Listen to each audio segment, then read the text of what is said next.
What is sepsis? Sepsis is a life-threatening organ dysfunction caused by a dysregulated host response to an infection.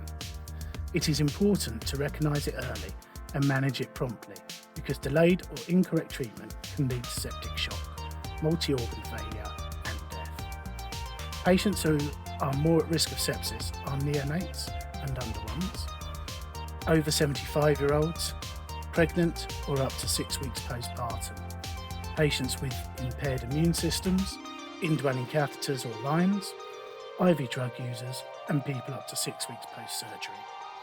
If you think your patient might have sepsis, please call a doctor to review them early. Keep an eye for any red or amber flags of sepsis. Red flags include an altered mental state, a systolic BP below 90, a heart rate above 130, a respiratory rate over 25, new oxygen requirements to maintain normal saturations, a lactate of over 2, or the patient's not passing urine for the last 18 hours. Amber flags include deterioration in functional ability, a respiratory rate between 21 and 24, a systolic BP between 91 and 100, or a heart rate between 91 and 130, a temperature below 36, or clinical signs of a wound infection. If you have any red flags, please start the Sepsis 6 immediately. Take bloods, including blood cultures, to identify microbes and find the appropriate drug to combat them. Take a blood gas to check lactate, which is a byproduct of anaerobic respiration and will make the blood more acidic. Check for urine output.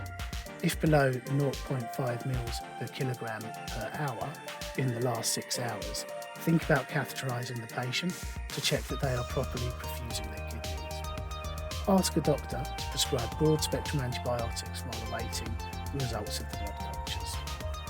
Patients that are hypertensive and septic should have a fluid challenge of between 250 to 500 ml of crystalloid over 15 minutes to see if they are fluid responsive. If so, they might need more fluids.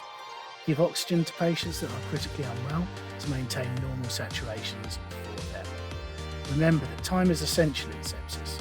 All these treatments should be completed within 1 hour to improve the patient outcome and reduce mortality. Thank you for watching, and please do not hesitate to contact the PD team if you have any questions.